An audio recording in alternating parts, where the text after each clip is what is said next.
ধাৰণা ইতিমধ্যে আমি ধাৰণা কৰিছিলোঁ যে 12খন আসন আমি 100% পাম।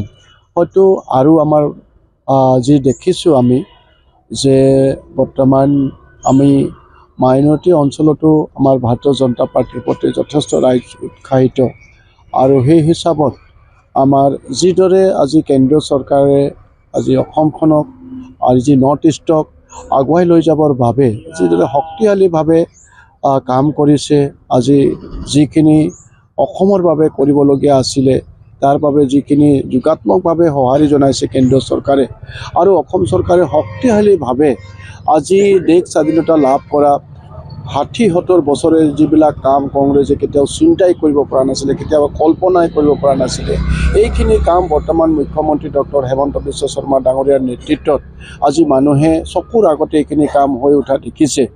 আৰু বহুবিলাক আঁচনি ব্যক্তিগত হিচাপে আমাৰ সেয়া কৃষকেই হওক, সেইজন শ্ৰমিকেই হওক, তেনেধৰণৰ ব্যক্তিক ডাইৰেক্টলি তেওঁলোকে ইয়াৰ পৰা বিভিন্ন সুবিধা গ্ৰহণ কৰিব পৰা এটা পৰিৱেশ তেওঁলোকে পাইছে।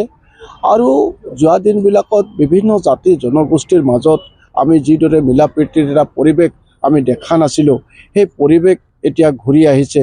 এখন অশান্তিৰ জৰ্জৰিত অসম কংগ্ৰেছে কৰি থৈ গৈছিল, সেইবিলাক সম্পূৰ্ণভাৱে নিঃশেষ হৈ পেলাই আজি এটা সকলো জাতি জনগোষ্ঠীৰ মাজত সমন্বয়ৰ জৰিয়তে একতাৰ জৰিয়তে আমি একেলগতে আগুৱাই যাবৰ কাৰণে সক্ষম হৈছোঁ। আৰু এটা সুন্দৰ পৰিৱেশ হোৱাৰ বাবে সকলোৱে আমাৰ আগবাঢ়ি যাবৰ কাৰণে সক্ষম হৈছে। আমাৰ ল'ৰা ছোৱালী সুন্দৰ এটা পৰিৱেশত শিক্ষা গ্ৰহণ কৰিবৰ কাৰণে সক্ষম হৈছে। ইত্যাদি ইত্যাদি কাৰণত আচলতে স্বতঃস্ফূৰ্তভাৱেই মানুহে এইবাৰ ভাৰতীয় জনতা পাৰ্টিৰ সপক্ষে ভোট প্ৰদান কৰিছে সমগ্ৰ অসমতে।